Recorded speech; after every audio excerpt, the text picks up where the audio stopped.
I'm going to assume that you know the difference between a relative URL and an absolute URL. And given that you know the difference, then let's talk about when would you use an absolute URL.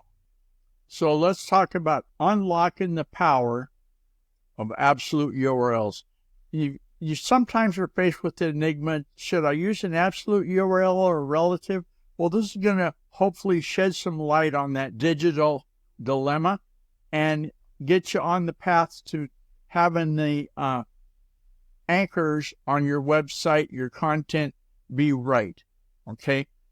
To avoid duplicate content is number one reason. If you have an absolute URL for page 1, then page 2 is going to have a different absolute URL, and you won't have duplicate content to worry about.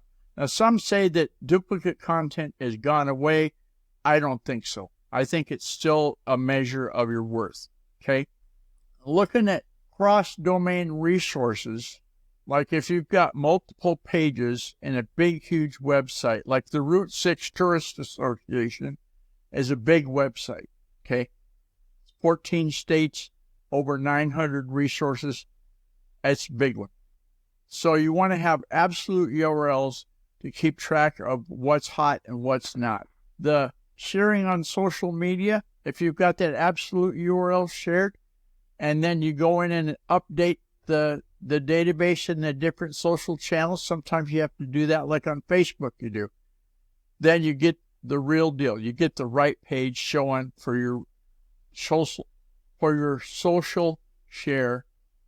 Try to say social share 3 times real fast. Anyway, and email marketing campaigns, send them back to the right page. Don't use a relative URL, use an absolute URL.